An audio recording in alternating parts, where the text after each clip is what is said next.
Saya Teresia Hesta Oktaviani, Junior Partner pada Situmorang and Partners. Kita kantor hukum yang ada di Menara BTPN. Malam ini mungkin ngobrol-ngobrol santai aja terkait how to set up startup company dan mungkin sedikit ulasan dari legal view-nya ya untuk licensing dan segala macam. Saya mulai ya untuk pertanyaan mungkin nanti kita kumpulin aja di akhir ya biar nggak ada distraction satu sama lain.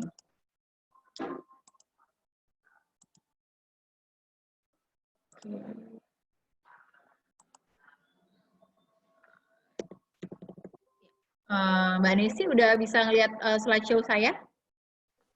Slideshow-nya belum. Yang kelihatan apa sekarang? Ini link. Sekarang yang kelihatan itu slide pemilihan badan usaha. Mungkin harus di-reshare lagi. Oke. Presentasinya bisa di-share. Oh ya, di chat bakalan kita share juga guideline untuk meetup hari ini. Kalau misalnya ada pertanyaan bisa ditulis di chat window ini aja ya. Untuk recording dan juga slide presentasi Mbak Hesti nanti bakalan kita share. Linknya bakalan saya share di akhir meetup nanti.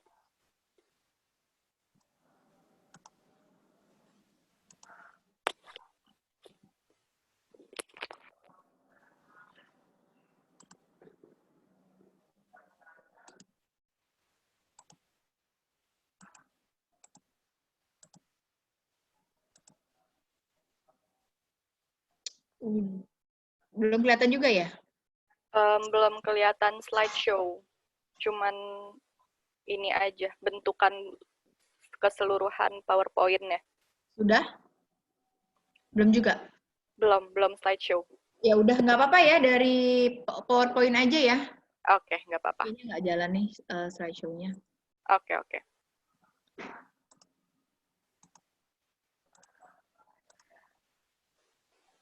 Oke, jadi ini mungkin definisi secara umum pengertian mengenai bisnis startup. Startup adalah perusahaan rintisan yang belum lama beroperasi. Perusahaan-perusahaan tersebut sebagian besar merupakan perusahaan yang baru didirikan dan berada dalam fase pengembangan dan penelitian untuk menemukan pasar yang tepat. Nah, untuk memulai bisnis startup, ada beberapa hal yang harus diperhatikan. Mungkin terkait pemilihan badan usaha, bentuknya seperti apa, dokumen atau legalitas yang diperlukan untuk mulai berusaha, dan juga kepatutan atau kita bisa disebut dengan compliance, kepatuhan ya. Pemilihan badan usaha. Jadi gini, sebenarnya sekarang mostly itu semua badan usaha itu yang melakukan kegiatan usaha pasti bentuknya badan hukum, di encourage-nya. Bentuknya perseroan terbatas.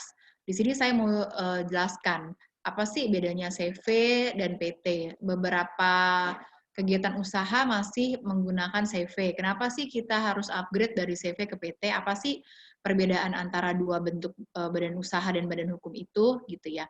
Jadi kalau CV itu tuh adanya di Kitab Undang-Undang Hukum Dagang, di mana minimal harus 2 orang yang bertindak sebagai pendirinya. Nah, kalau PT kita sudah punya undang-undangnya, itu dari undang-undang PT kita sekarang itu Undang-Undang 40, sebentar. Undang-Undang 40 tahun 2007.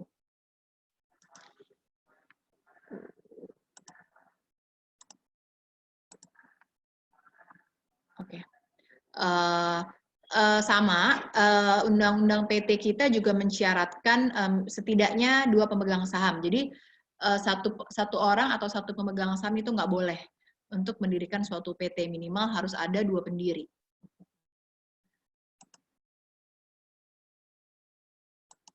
Oke. Nah, di sini saya mau jelaskan perbandingan antara PT dan CV. Seperti yang saya bilang tadi, sebenarnya ini beda. Kalau PT itu badan hukum, kalau CV itu badan usaha. Badan hukum itu terdiri dari kayak PT, koperasi, atau yayasan. Ya, sedangkan badan usaha itu bisa CV, persekutuan berdata, atau firma gitu. Nah, bedanya di sini adalah dari segi yang paling penting itu terkait pemisahan harta. Dalam PT itu, dalam Undang-Undang PT, sebuah PT itu dianggap sebagai layaknya natural person, kayak orang. Jadi dia bisa bertindak independen sendiri. Makanya pemisahan hartanya itu ada. Jadi misalkan saya mendirikan PT dengan si B gitu. Jadi ketika ada default atau apa yang menyebabkan harus ada pertanggungjawaban terhadap pihak ketiga, pertanggungjawaban itu sebatas pada modal yang saya setorkan ke PT, tidak sampai ke harta pribadi saya. Nah, tapi beda hal lainnya dengan CV. Di CV itu tidak ada pemisahan harta antara pendiri dan juga entitas CV itu sendiri. Nah, kedua terkait modal. Di UU PT itu ada persyaratan permodalan khusus. Minimal 50 juta untuk modal setor, untuk lokal ya. Sedangkan untuk PMA, kita punya peraturan BKPM, itu modal dasar minimal 10 miliar, modal setornya 2,5 miliar. Nah, untuk CV sendiri, seperti yang saya bilang, dia masih diatur dalam KUHD, jadi tidak ada undang-undang yang mensyaratkan minimum modal. Gitu. Nah, terus di dalam PT kita juga kenal ada beberapa organ, yaitu RUPS, Rapat Umum Pemegang Saham, lalu direksi, yaitu orang-orang yang mewakili perseroan di luar dan di dalam pengadilan, dan juga Dewan Komisaris yang berfungsi sebagai pengawas di sini. Sedangkan di dalam CV itu tidak ada organ-organ yang sebagaimana diminta dalam PT.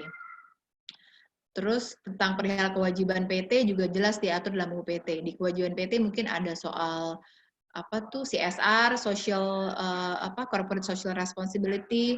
Terus mungkin untuk perusahaan yang asetnya itu besar ada kewajiban audit ya dan harus melaporkan Kementerian Keuangan. Dan beberapa kewajiban-kewajiban lainnya kayak RUPS tahunan, terus pengangkatan release and discharge buat para anggota direksinya dan lain-lain. Sedangkan kalau di CV itu tidak diatur dalam undang-undang, melainkan peraturannya diatur dalam akta pendirian CV itu sendiri. Oke. Selain itu juga ada beberapa kepatuhan terkait PT yang diatur dalam Undang-Undang Perseroan Terbatas.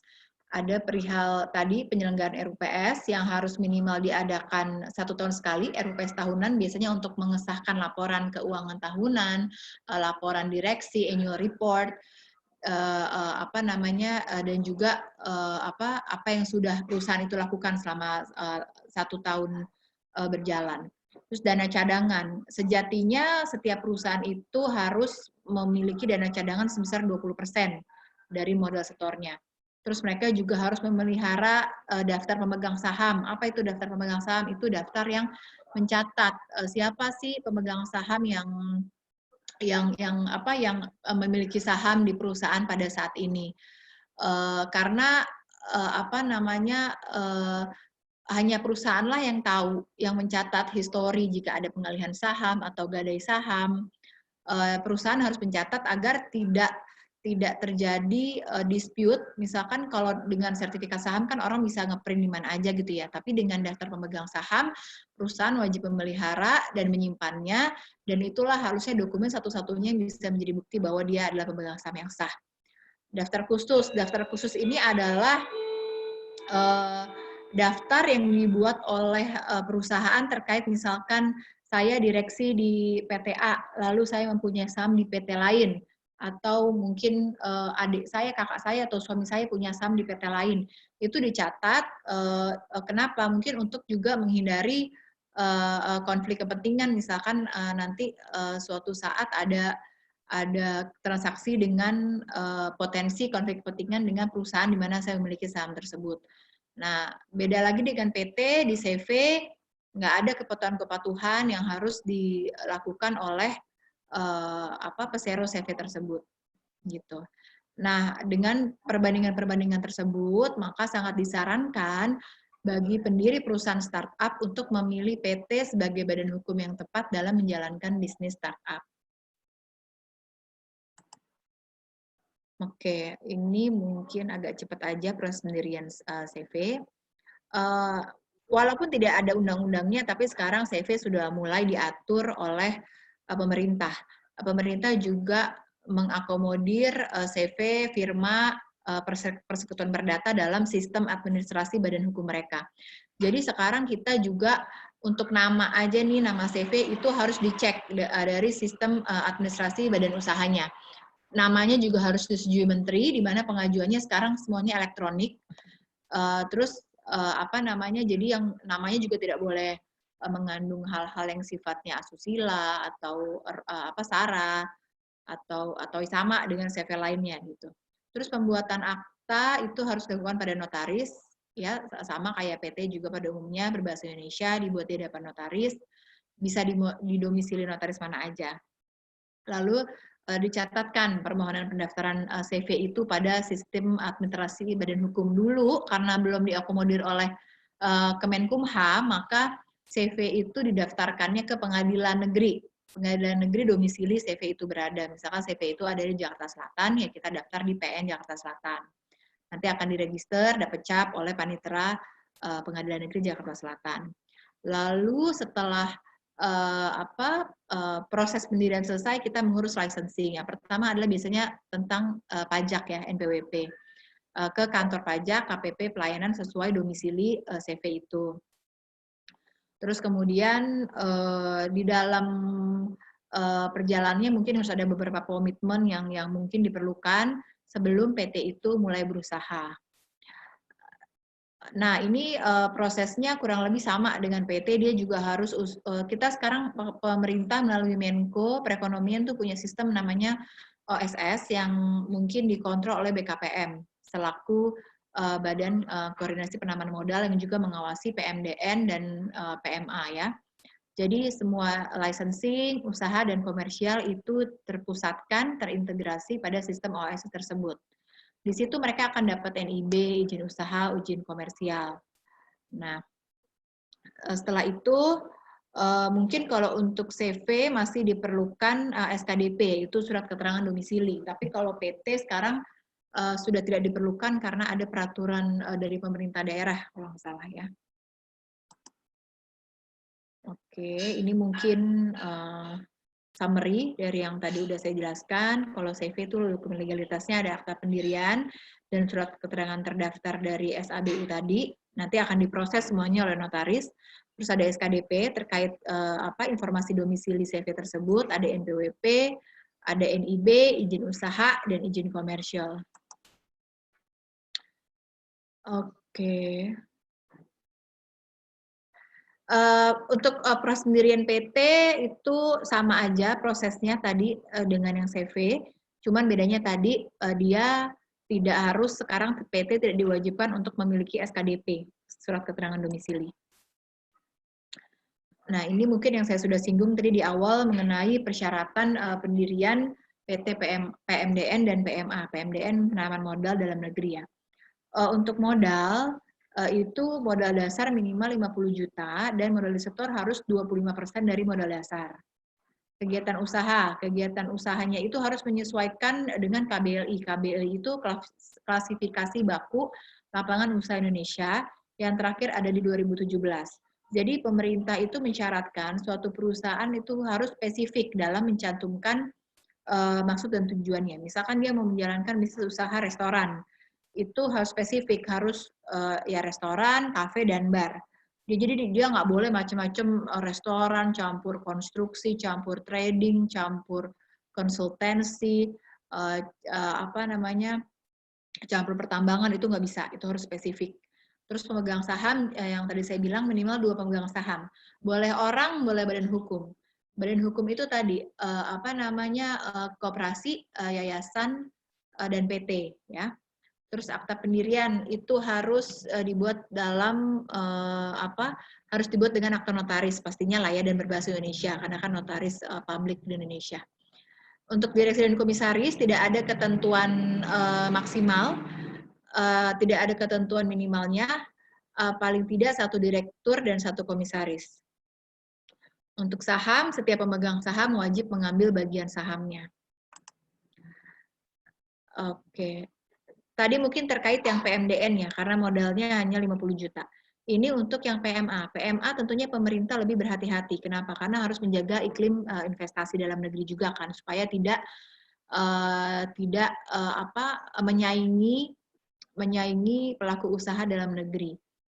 Secara umum biasanya kalau investor itu luar negeri ingin berusaha, yang harus kita cek utama adalah DNI-nya.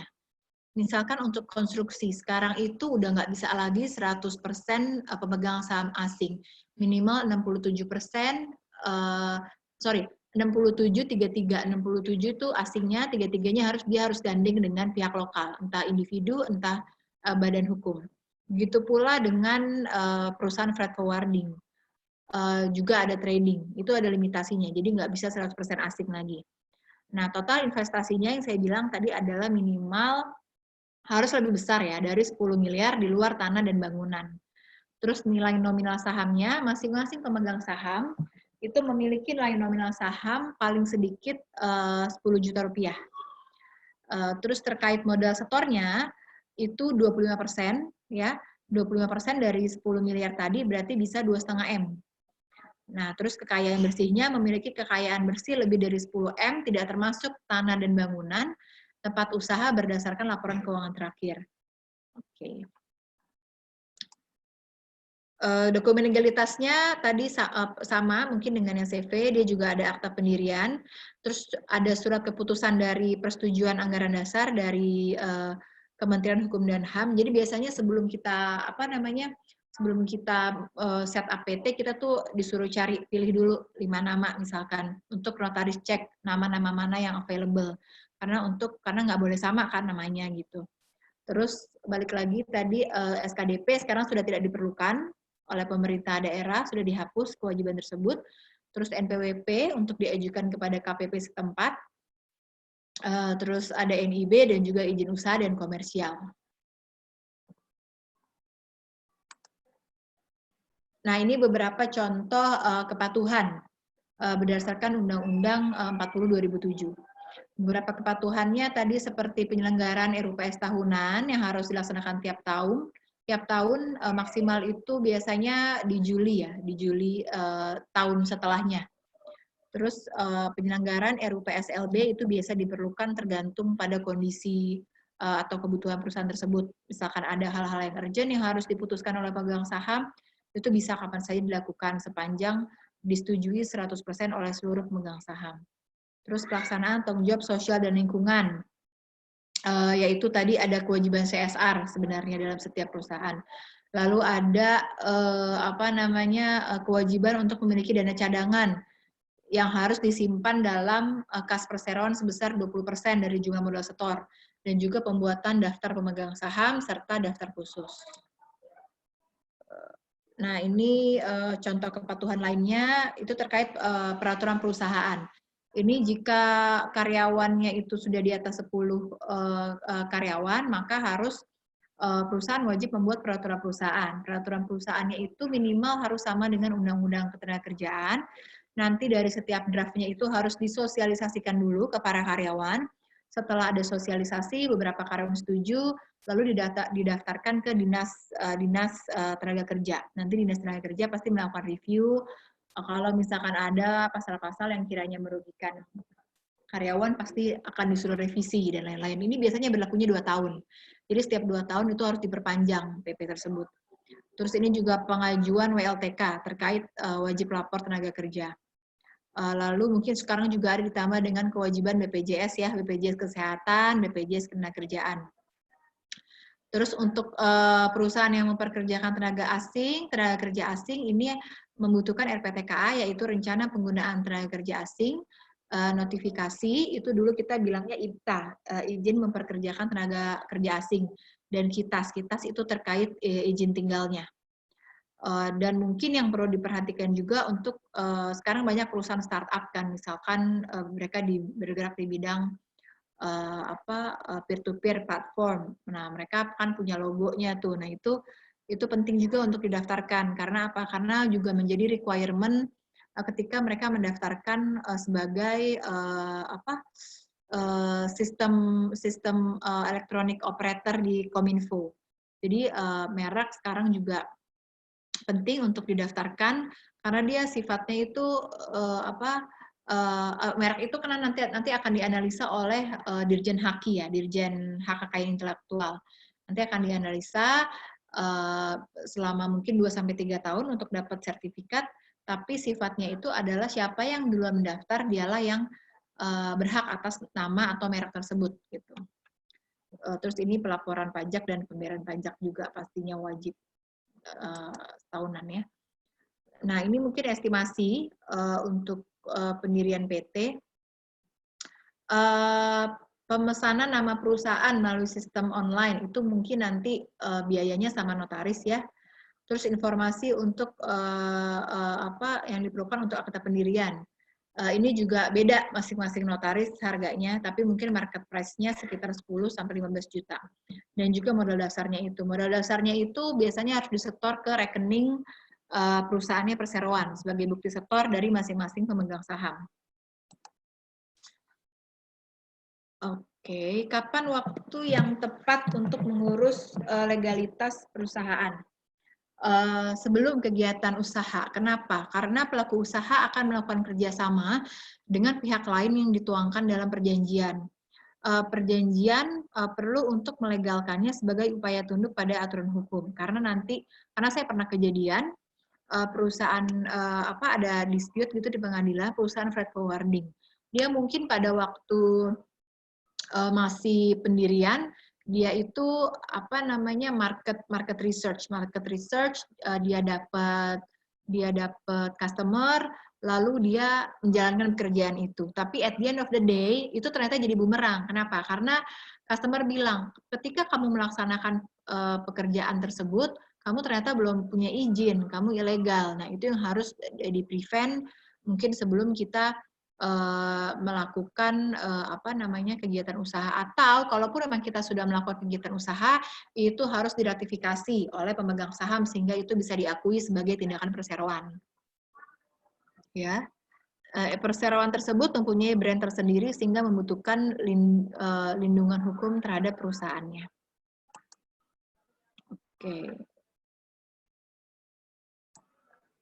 ini contoh izin usaha yang diperlukan berdasarkan sektornya ya. Misalkan ada perdagangan besar. Perdagangan besar itu butuhnya izin distributor, impor, ekspor. Itu butuhnya SIUP, surat izin usaha perdagangan. Itu juga diprosesnya di OSS karena ada pendelegasian kewenangan dari Kementerian Perdagangan kepada OSS selaku badan yang badan satu pintu yang menaungi soal perizinan ini. Terus contohnya misalkan tadi peer-to-peer lending lewat online platform itu masuknya ke portal web dan atau platform digital dengan tujuan komersial. Itu butuhnya surat izin usaha industri dan PSE, izin operasional pendaftaran penyelenggara sistem elektronik. Ya. Nah, dari semenjak 1 tahun semenjak perusahaan itu di-granted dengan izin PSE, maka perusahaan itu harus meng-certified perusahaannya dengan ISO certification ya.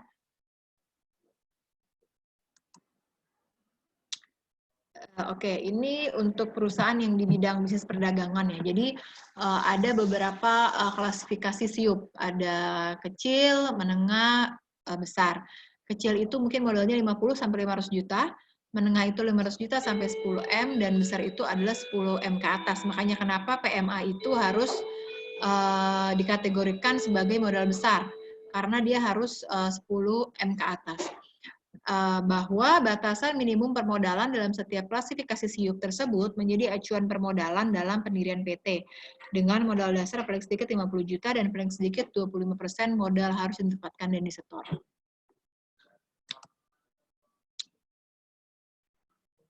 Oke, ini untuk sektor tadi PSE misalkan, atau kayak online platform kayak Shopee, Tokopedia, dan sebagainya. Pengoperasian situs web dengan di dalam KBLI-nya itu portal web adalah mencakup pengoperasian situs web dengan tujuan komersial yang menggunakan mesin pencari untuk menghasilkan dan memelihara database besar dari alamat dan isi internet dalam format yang mudah dicari. Mungkin ini nanti bisa dibaca ya kalau aku share ininya, share materi-materinya. Oke, nah ini contoh juga tadi terkait dengan DNI, daftar negatif list. Sekarang ini pemerintah itu gaungnya mau mengubah dengan daftar positif investasi. Tadinya mereka berencana untuk mengissued DNI ini mungkin bersamaan dengan Omnibus Bill itu ya, tapi mungkin karena COVID, jadi pemerintah agak sedikit menunda perihal DNI ini. Oke. Kebijakan investasi asing untuk KBLI tadi, platform itu, dia tertutup untuk asing kalau investasinya di bawah 10 miliar. Jadi dibagi lagi kategori-kategorinya. Terus terbuka untuk investasi asing maksimal 49% dengan nilai investasi kurang dari 100 miliar. Dan terbuka untuk investasi hingga 100%, tapi pasti modalnya gede nih, mintanya 100 miliar ke atas. Kenapa? Karena pemerintah juga memperhatikan, kalau ada investor yang sampai memang berani menggelontorkan dana investor besar, pasti pemerintah akan memberikan red carpet, dia akan memberikan kemudahan. Nggak hanya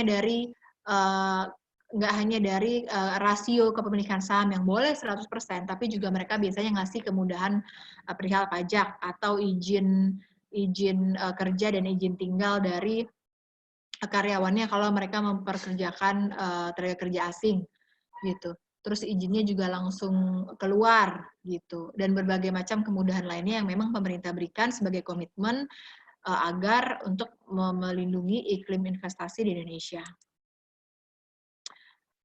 Oke, sekarang perihal hak kekayaan intelektual. HAKI itu general definition-nya adalah padanan kata yang biasa digunakan untuk intellectual property rights, yaitu hak yang timbul bagi hasil olah pikir yang menghasilkan suatu produk atau proses yang berguna untuk manusia.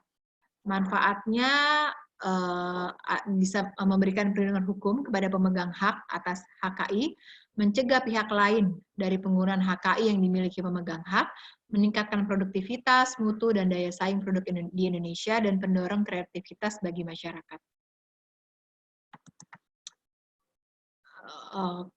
Oke.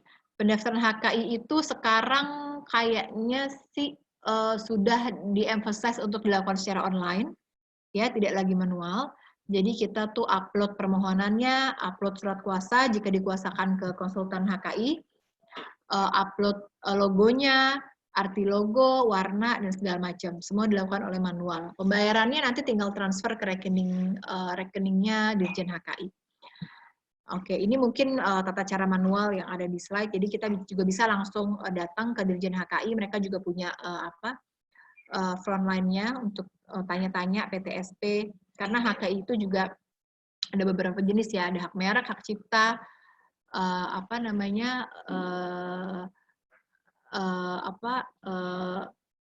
merek, cipta, paten, dan segala macam. Nah, ini juga biasanya dilakukan oleh kuasa hukum konsultan HAKI yang terdaftar. Pentingnya HAKI dalam memulai bisnis startup. Bagi startup yang masih memulai tahap bisnis, melindungi karya melalui HKI mampu menjadi sebuah aset yang sangat penting. Ya, kayak baru-baru ini tuh ada yang berebut dengan nama Bensu, ya. Itulah mengapa pentingnya mendaftarkan merek dagang Anda supaya nggak dipakai orang lain gitu. Biasanya aset terpenting bagi startup bukanlah berupa aset fisik, namun berupa kumpulan ide yang kemudian diwujudkan dalam suatu produk. HKI tidak hanya mampu melindungi dari pembajakan, tapi bisa juga menjadi hak monopoli untuk melarang menggunakan HKI tanpa seizin pemiliknya. Inilah sebabnya mengapa startupers perlu untuk melindungi hasil karya cipta dan mereknya sebagai HKI. Yang tadi saya bilang, sistem pendaftaran HKI itu sifatnya ya first come first serve, siapa yang daftar duluan, ya dia yang berhak atas hak tersebut. Ya, itu sangat penting untuk mendaftarkan HKI sejak awal.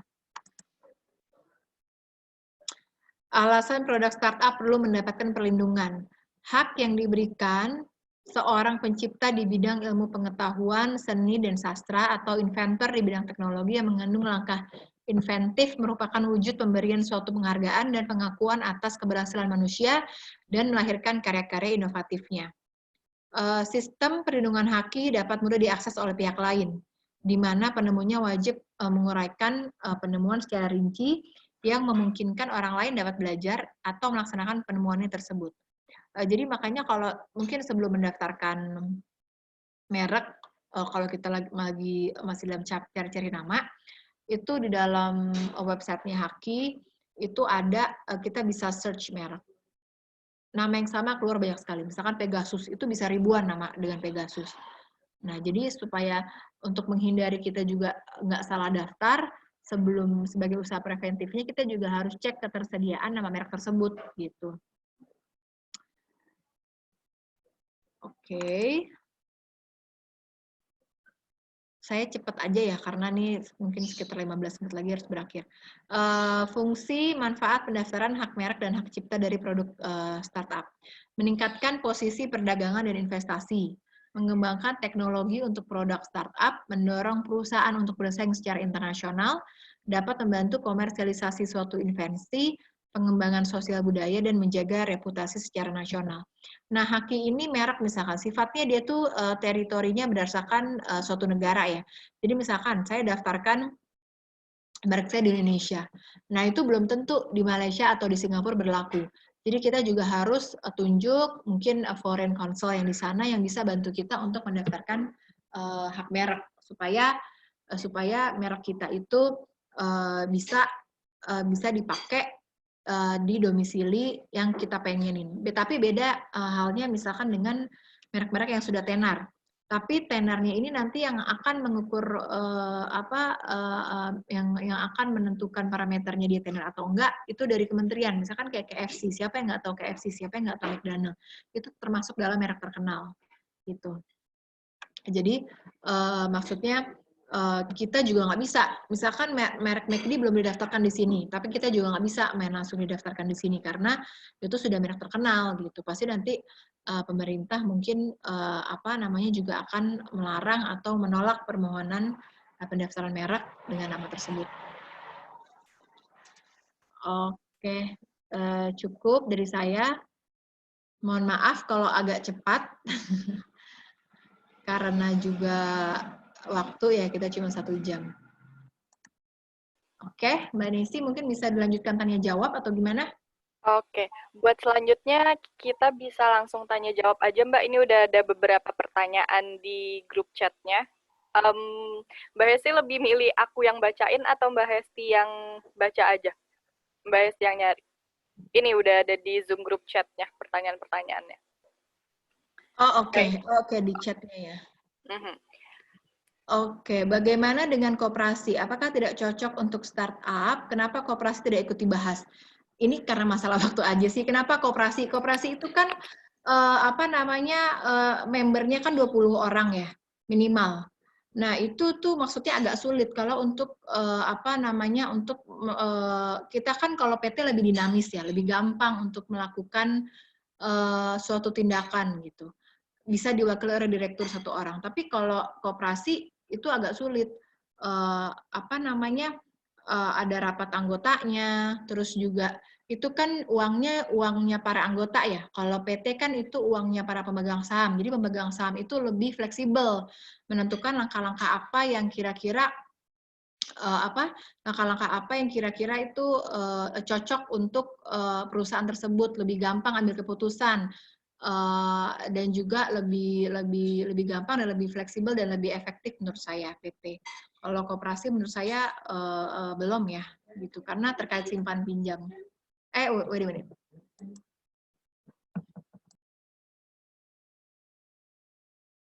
Ya, selanjutnya. Ini ada boleh ya. WA.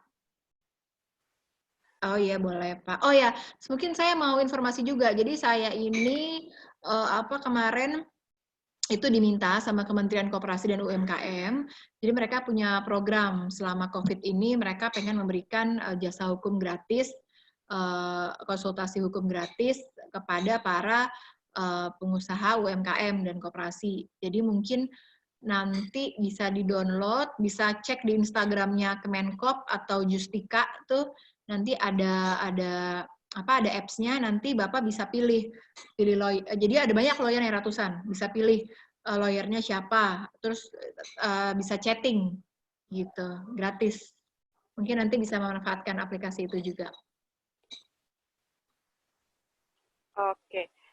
Ini ada pertanyaan paling awal nih Mbak, dari Andreas Deni Mangasi. Oh, di atas banyak ya? Oke. Iya, ini aku bacain aja ya. Oke, pertanyaannya berapa minimal orang untuk membangun PT dan alasannya apa? Sorry, bentar ya, mana sih ya? Oke, Dari di siapa tadi? dari Andreas, atau mungkin Mas Andreasnya bisa di-unmute aja, ini udah aku allow partisipan untuk unmute suaranya. Baik, terima kasih. Oke. Ya, saya mau bertanya. Jadi kan saya sudah melakukan usaha, nama usaha Mangasi Bae Food and Beverage. Saya jual minuman sari nabati, udah berjalan setahun lebih. Nah, saat ini sedang ada komunikasi dengan teman begitu, lalu tertarik untuk menjadi investor, tapi mau ambil bagian juga artinya di dalam perusahaan. Dia mendorong untuk membangun perusahaan. Nah, di awal saya membangun ini 2 orang, saya dan teman saya, modal 50-50. Nah, lalu kemudian datang 1 orang lagi, jadi ada 3 orang. Oke. Informasi yang saya dengar sih katanya kalau bangun PT itu minimal 3 supaya nanti kalau pengambilan suara dan sebagainya tidak ganjil ya. Ya, betul. Nah, cuman saya minta kira-kira ini bagaimana ya, karena saya awam sekali, jadi kalau misalkan dia invest sekian gitu untuk beberapa buka outlet dan sebagainya, nah posisinya itu saham itu memang kemudian itu adalah goodwill ya. Jadi saya dan teman saya menentukan, lalu kemudian bagaimana investor ini, teman saya yang satu lagi ini yang sebagai investor cocok atau tidak. Kalau dari tawaran dia sih dia bilang dia 10%, selebihnya 45-45 itu saya dan teman saya yang membangun dari awal untuk posisi sahamnya begitu. Tetapi juga ada yang bilang, tapi ya ketika dia invest misalkan katakan 300 atau 500, tapi nanti itu ada perjanjian lagi yang berbeda bahwa nanti untuk di awal 60-40, jadi 40 kami berdua, 60 dia sampai balik modal, nanti setelah itu dibalik atau memang kemudian ikutin jumlah sahamnya. Jadi ya itu saya nggak ngerti bagaimana kira-kira baiknya. Jadi kalau secara undang-undang sebenarnya minimal 2 itu sudah cukup. Tapi kalau tadi memang consider untuk pengambilan keputusan, voting right, karena tentu harus ada kalau 2 orang kan kalau beda keputusan kurang 1 nih siapa yang memutuskan kalau ternyata beda pendapat. Nah itu nggak apa-apa 3. Nah terus tapi saya mau koreksi ya, sebenarnya 2 aja itu udah cukup. Terus tadi terkait misalkan masnya sudah mulai duluan dengan temannya. Nah itu kalau misalkan secara patutnya sih ya harusnya dipanggil independent appraisal untuk menilai, karena goodwill memang bisa dijadikan poin-poin perhitungan pertimbangan berapa besar sih ini kalau dikonvert ke saham gitu kan, maksudnya misalkan ternyata merek ini udah daftarin ke Haki tapi individual gitu atas nama Mas Andreas misalkan. Nah, itu kan juga harus terus mau dialihkan ke nama PT, itu kan juga harus dinilai nih. Ini kira-kira merek ini gimana, berapa nilainya gitu. Dan terus kalau tadi misalkan dia mau nambah saham lagi di kemudian hari, yaitu berarti ada namanya peningkatan modal setor. Nah, peningkatan modal setor itu harusnya umumnya itu proporsional. Jadi misalkan masnya 60%, terus dianya 20-20. Ketika ada 1 orang yang pengen meningkatkan modal setor, 3-3-nya harus proporsional. Kalau tidak mau terdilusi, ya. Tapi kalau memang tidak ada dana atau gimana, ya mau nggak mau terdilusi. Makanya kenapa? Tapi jangan takut karena undang-undang PT kita juga sudah melindungi pemegang sahamnya dengan quorum. Dengan permintaan quorum. Jadi ada batasan-batasan.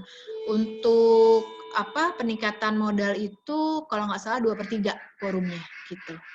Jadi nanti sebelum meningkatkan modal, pemegang saham yang satu tadi minta izin ke existing shareholders, gue pengen nyetor lagi nih, lo mau nyetor nggak gitu. Nah nanti kalau dua dari 3 itu nggak setuju ya tidak akan terlaksana peningkatan modalnya gitu. Oke, selanjutnya Mbak Nesi. Oke. Terima kasih. Oke, makasih ya Mas Andreas untuk pertanyaannya. Pertanyaan selanjutnya itu ada dari Rofia Karomah. Pertanyaannya, bolehkah domisili PT berbeda dengan alamat real kantor tersebut? Contoh, domisili di DKI Jakarta. Nah, karena saat daftar PT di Jaksel, lalu 1 tahun kemudian PT tersebut dipindahkan ke Jakarta Pusat. Oh, sebenarnya sih nggak apa-apa, nggak ada sanksinya. Tapi maksudnya untuk korespondensi dan segala macam sih lebih baik sama ya. Kayak kemarin saya bantu bikin restoran. Dia restorannya itu di sebuah mall Jakarta Pusat, tapi kantornya sendiri di Jakarta Utara gitu. Nah, jadi kan untuk itu nggak apa-apa gitu. Tapi kan mungkin nanti untuk korespondensi atau misalkan kamu kerjasama sama suatu perusahaan, biasanya tuh ada pasal terkait pemberitahuan. Nah, itu harus hati-hati karena nanti ketika dispute misalkan saya sudah kirim pemberitahuan ini ke alamat kamu yang di sini gitu. Jangan sampai terjadi ketidaksesuaian gitu. Kamu bilangnya alamat kamu di sini, tapi kok kamu di sini gitu. Tapi itu sih prakteknya memang terjadi ya. Nah, untuk beberapa sektor kayak sektor keuangan itu nggak boleh virtual office, harus benar-benar kantor yang benar-benar ada gitu, karena nanti akan dicek juga sama OJK gitu. Dan mungkin kalau memperkerjakan tenaga kerja asing juga kadang-kadang ada audit dari Kemenaker gitu. Oke, makasih Mbak Hesti. Buat Rofia Karomah, ada feedback buat jawaban dari Mbak Hesti kah atau udah cukup jelas jawabannya? Kalau misalnya masih ada pertanyaan bisa di-unmute aja. Mungkin pertanyaannya lebih ke ini ya, kalau misalkan spesifik aja nih startup-nya dia bergerak di e-commerce gitu atau marketplace.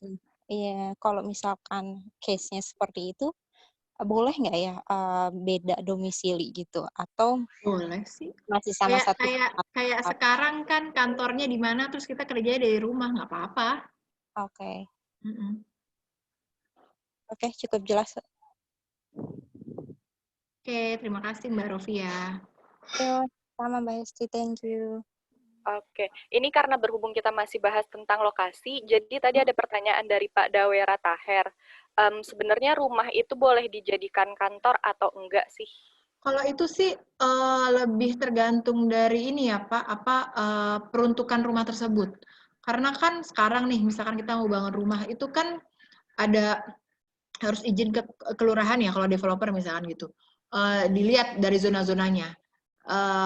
Zona-zonanya. Misalkan untuk rumah hunian, pasti nggak boleh, pasti nggak akan keluar IMB-nya.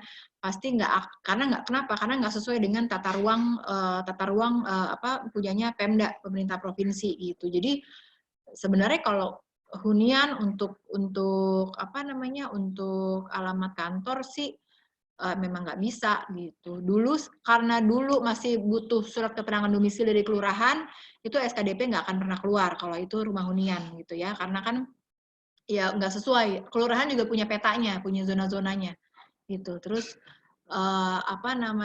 sekarang memang nggak perlu SKDP, tapi saya rasa sistem OSS juga akan memfilter gitu ya, akan memfilter ini daerahnya zona terlarang untuk perumahan gitu, untuk perkantoran gitu. Jadi nggak boleh sih Pak memang. Atau virtual office boleh, yang tadi saya bilang, kalau memang sektor usahanya itu diperbolehkan, karena kalau kayak tadi lembaga keuangan atau bank itu nggak bisa virtual office. Okay. Kalau kayak lembaga konsultasi itu bisa virtual office? Oh bisa Pak, bisa. Terus ada pertanyaan Mbak, yang maksud modal disetor itu maksudnya apa ya? Terus disetornya kemana ya? Di modal disetor itu modal yang disetorkan oleh para pemegang sahamnya. Disetornya kemana? Disetornya ya ke rekening perusahaan gitu. Jadi itu sebagai modalnya perusahaan untuk memulai bisnisnya dia. Makanya kenapa namanya modal setor, dan setornya bukan ke rekening pribadinya pemegang saham, tapi ke rekeningnya perseroan. Gitu. Jadi biasanya bikin rekening perseroan atas nama PT, terus nanti authorized signature-nya siapa. Jadi kan mungkin direksinya, jadi direksinya juga tahu gitu, ini uangnya untuk kebutuhan apa, ditransfer kemana aja, kayak gitu. Itu penentuan besarnya modal disetor itu gimana, Mbak? Penentuan besarnya tadi kalau lokal menurut UU PT tuh 50 juta ya. 50 juta. Nah, itu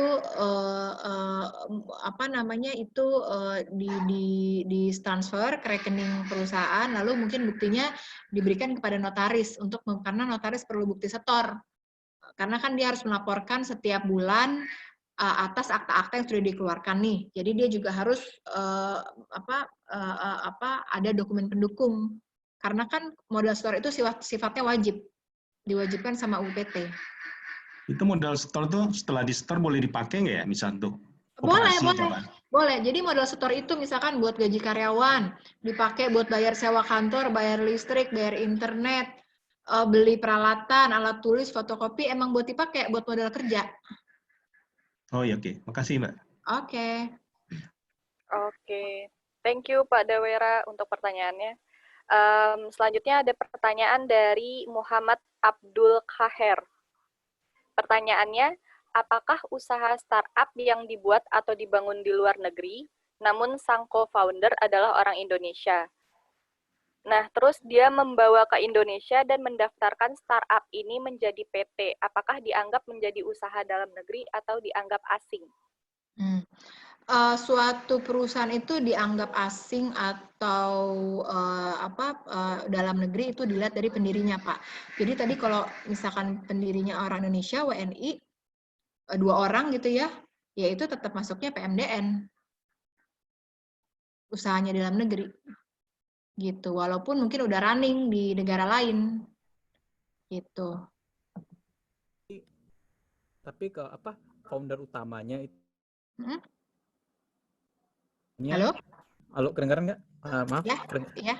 Nah, founder utamanya itu orang Malaysia, tapi co-foundernya itu orang Indonesia. Dan ada lagi partner orang Indonesia. Jadi 2 orang Indonesia, tapi yang utama itu di Malaysia dibangun. Foundernya si orang Malaysia tadi ya? Yang penemu idenya foundernya orang Malaysia, tapi kan jadi co-founder karena sama-sama gitu kan, Mbak. Iya. Kalau di Malaysia udah jadi, udah ada nama, udah ada copyright kayak gitu, dan ya masalah logo dan lain-lain. Nah, kalau dia dibawa ke Indonesia, itu tuh yang mesti ngajuin siapa? Apakah saya? Kalau saya ngajuin jadi apa? Kalau yang orang Malaysia pasti kan jadi asing gitu kan? Iya. Sebaiknya sih mungkin WNI aja ya, supaya tadi satu persyaratannya juga lebih mudah. Terus juga requirement modalnya juga lebih rendah. Terus usaha dalam negeri juga lebih bergairah gitu. Jadi sepanjang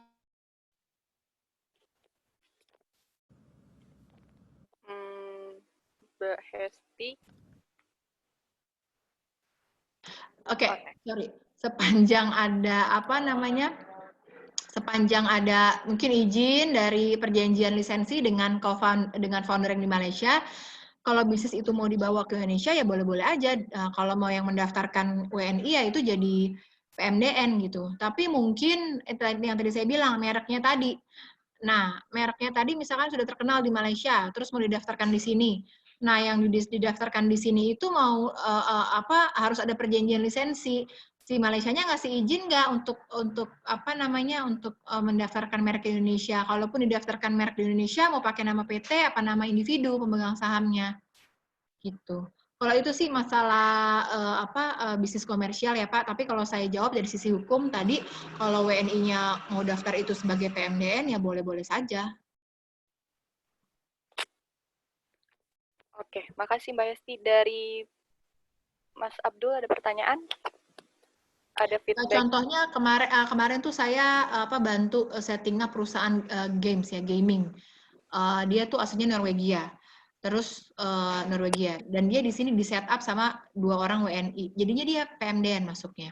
Terus dia daftarkan mereknya juga atas nama PT Indonesia. Kenapa? Karena udah dikasih izin sama yang perusahaan di Norwegianya itu. Gitu.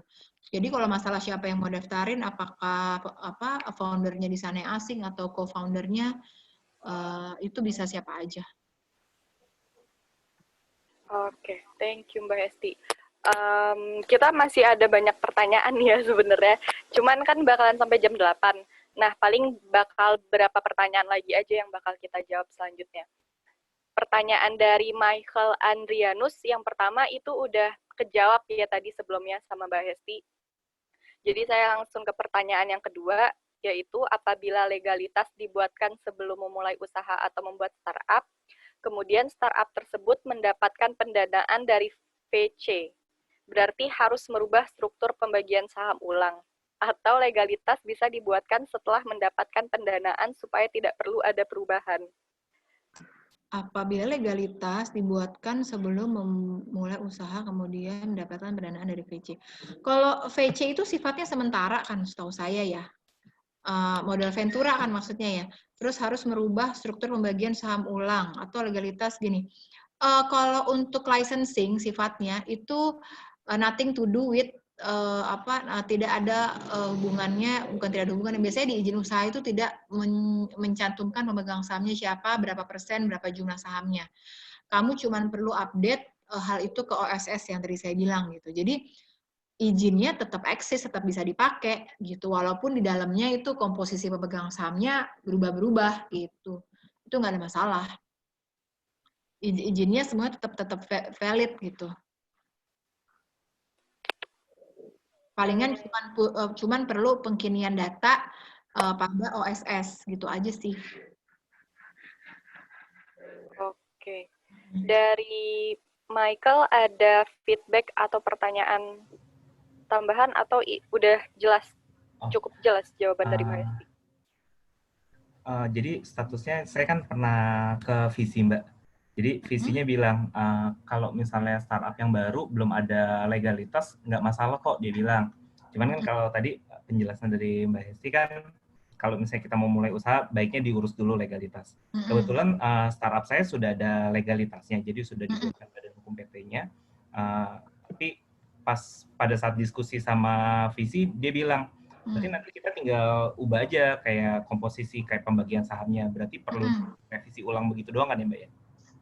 Namanya bukan revisi ulang ya, berarti ada perubahan pemegang saham kan, nanti memang perlu diarahkan lagi ke notaris. Tapi kalau terkait izinnya, izin tuh izin usahanya ya, itu valid. Palingan akta notarisnya, itu anggaran dasar perseroannya harus diupdate, terkait data perseroan itu. Oke. Nyinggung dikit yang tadi yang pertanyaan pertama, kalau misalnya rekan saya, kebetulan juga ada salah satu rekan saya, dia sebenarnya sebelumnya warga negara Indonesia, tapi dia udah melepaskan warga negara Indonesianya karena dia 20 tahun kerja di US, dia balik ke Indo, dia pakai kitas atau kitab saya lupa. Nah, ketika dia bikin usaha berarti dia tetap terhitungnya sebagai warga negara asing ya, Mbak ya? Iya, tetap WNA. Oh, oke kalau gitu. Makasih, Mbak. Sama-sama. Oke, lanjut ke pertanyaan selanjutnya Mbak Hesti. Ya. Selanjutnya itu ada dari Salomo Sitio. Pertanyaannya, dalam konteks stock sharing, apa dasar hukum yang pas untuk kondisi cliff dan vesting?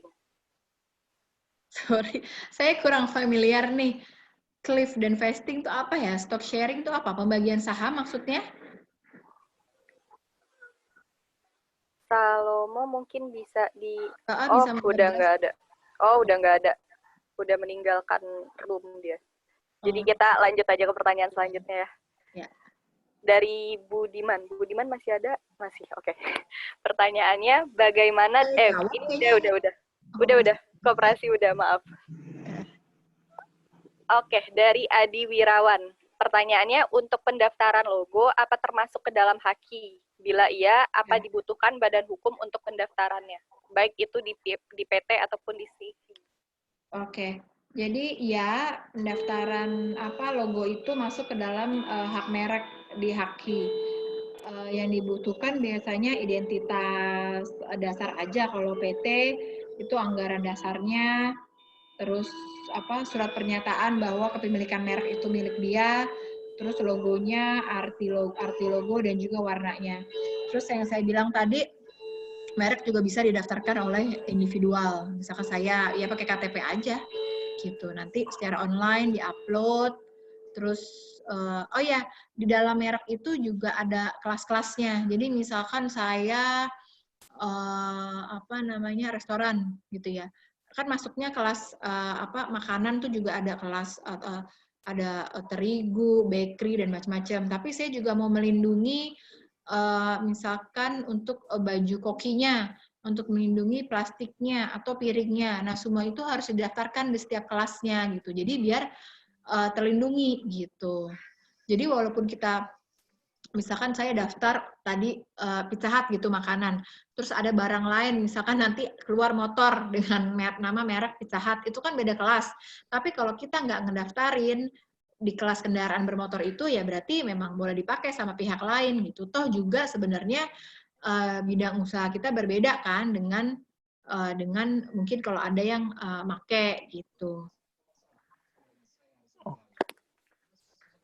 Oke, thank you Mbak Hesti. Dari Adi Wirawan ada feedback?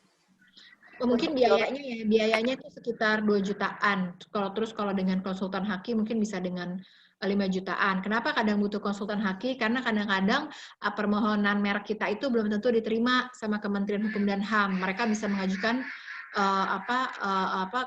keberatan, dan kita juga bisa appeal, bisa banding gitu. Jadi mungkin kalau pakai kuasa hukum bisa lebih terarah.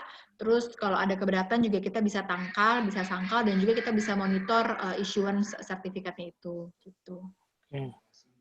Nanya dikit ya Mbak ya. Kalau misalkan pendaftarannya, karena ini kan kita nih, saya biro psikologi. Nah, untuk biro psikologi itu psikolognya selama ini belum hanya berbentuk biro gitu, belum ada badan hukum tetap.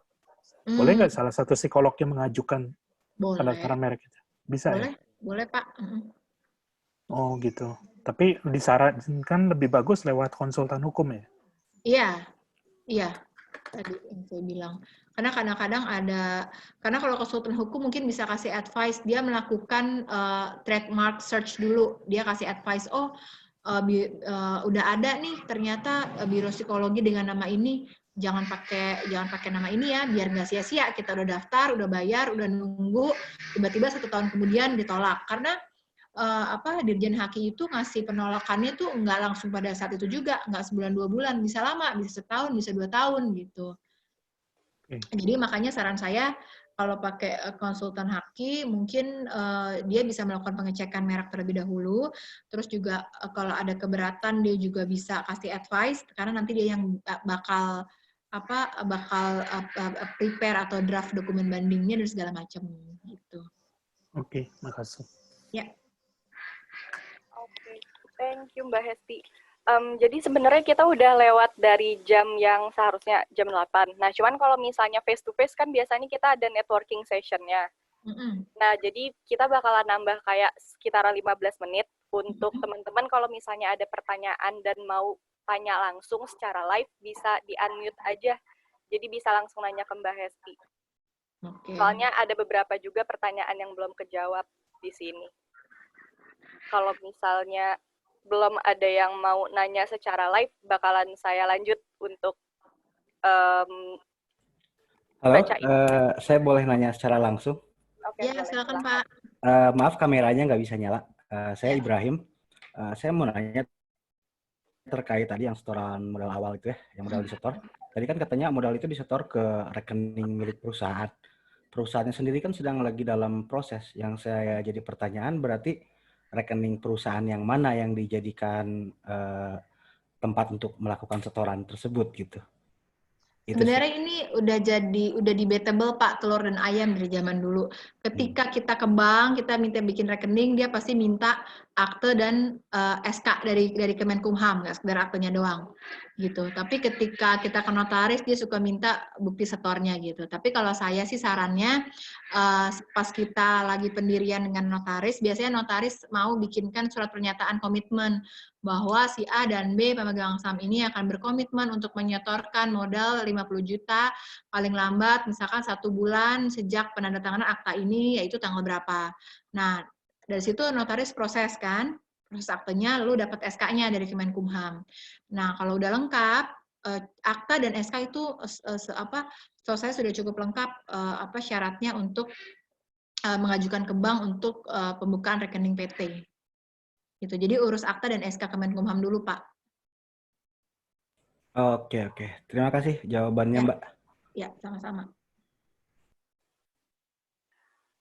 Oke, ada lagi mungkin yang mau nanya secara live atau saya lanjut bacain pertanyaan yang ada di grup chat aja. Ini jadi ada pertanyaan dari Budiman Hussein. Pertanyaannya adalah, masalah apa yang mungkin terjadi bila sebuah startup yang non-fintech tidak mulai bergerak dalam bentuk badan resmi terlebih dahulu? Tadi yang saya bilang, kenapa sih orang pada bikin PT? Karena ada pemisahan harta pribadi.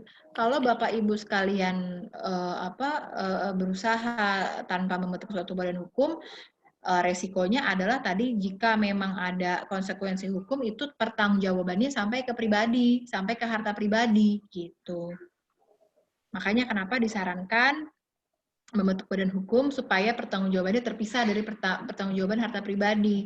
Karena badan hukum itu diperlakukan sama dengan kayak orang, natural person. Gitu, Pak.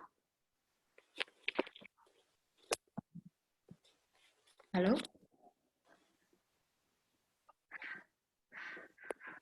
Udah cukup, Mbak Nesi, jawaban saya? Oke, udah kayaknya. Dari Pak Budiman ada feedback-nya atau udah cukup jawaban dari Mbak Hesti? Oke, kayaknya udah cukup, Mbak. Masih ada pertanyaan lagi. Ini dari Iman Kurniadi. Pertanyaannya, sebaiknya bagaimana bentuk badan hukum corporate startup, di mana startup tersebut berdiri di dalam perusahaan atau PT. Jadi contoh kondisinya adalah untuk modalnya dari perusahaan induk, namun foundernya adalah karyawan perusahaan itu sendiri. Di mana startup tersebut berdiri di dalam perusahaan PT untuk perusahaan induk, namun foundernya adalah ini sih masalah struktur aja ya. Bentuk badan hukumnya tadi yang mungkin PT yang sesuai. Terus di mana startup tersebut berada di dalam sebuah perusahaan. Kondisi seperti ini untuk modalnya jadi si perusahaan induknya itu boleh aja jadi pemegang saham si startupnya itu, terus karyawannya juga boleh aja jadi pemegang saham dari perusahaan startupnya itu sendiri gitu. Nah, terus mengenai modalnya, tadi kan kalau PMDN nggak disyaratkan, kadang-kadang bisa tuh, misalkan perusahaan induknya 99%, terus foundernya si karyawan itu 1%, itu juga boleh-boleh aja kalau PMDN. Tapi kalau PMA tadi minimal lokalnya itu 10 juta ya, 10 juta untuk PMDN. Untuk PMA, sorry. Jadi bentuk badan hukumnya ya PT, terus untuk strukturnya ya boleh 2 pemegang saham, tadi 1 perusahaan induk, 1 si karyawannya itu sendiri gitu. Dan sebenarnya undang-undang penanaman modal kita itu ada larangan ya untuk penggunaan nomini. Jadi misalkan tadi contohnya si karyawan itu sebenarnya hanya dijadiin nomini untuk pegang saham, itu sebenarnya nggak boleh. Karena tindakan semacam itu akan batal demi hukum karena sudah dilarang dalam undang-undang gitu. Jadi risikonya ya balik lagi ke perusahaan yang menggunakan nomini tersebut gitu. Mau tanya lanjutan, kalau misalnya di dalam ADART dari PT perusahaan induk itu dia bergerak misalnya di perbankan, sedangkan startupnya bergerak di agrobisnis misalnya. Seperti itu yang berbeda seperti itu bisa tidak sih sebetulnya? Bisa Pak, sepanjang disetujui oleh pemegang sahamnya. Kan itu entitas lain, bukan PT-nya si bank itu kan. Dia kan mendirikan usaha entitas baru kan yang terpisah dari yang bergerak di bidang. Oke, baik. Terima kasih banyak. Ya. Oke. Selanjutnya itu ada pertanyaan dari Melia. Jadi pertanyaannya, kapan startup PT mulai membayarkan pajaknya? Secara mungkin belum ada revenue pas di awal-awal. Seperti itu. Oke, saya jawab aja. Kapan mulainya ya sesuai kewajiban pajak aja, biasanya kan 1 tahun setelahnya ya. Kalau belum ada revenue ya di SPT kita tulis gitu kan. Kan dibikin aja sesuai laporan keuangan apa adanya kalau memang belum ada revenue. Yang penting kan harus dilaporkan gitu. Dan saya bilang tadi modal setor itu bisa dipakai untuk biaya-biaya, mungkin untuk bisa jadi komponen pengurang juga, kayak bayar listrik, AC, setor, karyawan, beli mobil perusahaan, gitu. Jadi kalau kapan mulai lapornya sih ya sesuai dengan tahun kewajiban pelaporan pajak ya. Oke, dari Mbak Melia ada feedback atau udah cukup jawaban dari Mbak Hesti? Mungkin saya juga bukan konsultan pajak, jadi maksudnya, tapi kalau dari segi hukum sih sepanjang melakukan pelaporan secara tahunan, ya itu sih nggak ada masalah gitu. Jadi mulai perhitungan pajak itu sejak surat PT-nya keluar. Iya, iya. Jadi PT itu dianggap sah berdiri sejak tanggal persetujuan dari Kemenkumham, Bu. Jadi di SK-nya tuh ada tuh. Nah, itu dimulai dia sah diakui sebagai badan hukum. Gitu. Boleh nanya lagi nggak? Saya kalau misalnya gimana caranya kalau ada satu WNA yang mau bergabung dengan perusahaan kami dan terdaftar gitu supaya mendapatkan KITRAS dan lain-lain, itu prosesnya bagaimana? Oh ya, prosesnya biasanya perusahaan itu sekarang prosesnya online ke Kementerian Tenaga Kerja. Dia pertama ngajuin RPTKA, rencana penggunaan tenaga kerjanya. Itu dia untuk posisi apa, ya? Ada beberapa posisi yang dilarang, kayak personalia itu nggak boleh karena terkait tenaga kerja ya, personalia nggak boleh. Terus rencana penggunaan tenaga kerja itu kenapa harus pakai asing? Memang kenapa kalau dengan tenaga kerja lokal gitu. Nah, terus ada biayanya juga namanya DPKK, itu dibayarkan ke Kementerian Tenaga Kerja. Itu kalau nggak salah sekitar $2.000 per tahun. Nah, dari situ nanti akan dilakukan interview dari petugas Kemenaker terhadap si TKA tersebut. Sekarang kayaknya online juga. Nah, setelah diinterview, dilakukan pengecekan juga, terbitlah RPTK itu. Disebutkan untuk berapa lama, posisinya apa, dan juga harus ada tenaga kerja pendampingnya, yaitu tenaga kerja Indonesia. Kenapa? Karena diharapkan bisa mentransfer ilmu yang dia punya ke WNI gitu. Udah keluar RPTKA, kemudian kita urus notifikasi. Notifikasi itu dulu namanya izin memperkerjakan tenaga kerja asing. Nah, jadi si TKA tersebut juga harus pegang izin untuk bekerja di sini. Karena dia harus nggak boleh ilegal gitu kan. Saya udah punya kartunya nih, saya bisa kerja di PT ini sebagai advisor gitu misalkan. Nah, dari IMTA kemudian dia juga harus urus izin tinggalnya. Mungkin kita kalau dia memang baru pertama kali ya, sementara itu lamanya tahun. Kalau nggak salah bisa 2 tahun gitu. Nah, ini juga penting. Kenapa? Karena kadang-kadang dari Kementerian Tenaga Kerja itu suka melakukan audit gitu ya. Memang mereka ada peraturan yang harus melakukan audit tenaga kerja. Dan auditnya itu terkadang random. Jadi saya pernah ada punya klien, dia perusahaan asuransi ternama, General Insurance, dia punya cabang di suatu daerah gitu ya. Nah, dia lagi datang nih kantor cabangnya ini. Nah, dia itu akan menjadi direktur, tapi karena proses fit and proper testnya belum selesai sama OJK, jadi dia belum punya izin kerja. Nah, ketika dia lagi datang ke kantor cabang, tiba-tiba ada audit tenaga kerja. Nah, di situ jadi temuan. Nah, untuk menghindari hal-hal tersebut, makanya mungkin sebelum mendatangkan harus mulai mengurus izin-izinnya dulu, gitu. Itu sih Bu, kurang lebih. Terima kasih Mbak. Ya.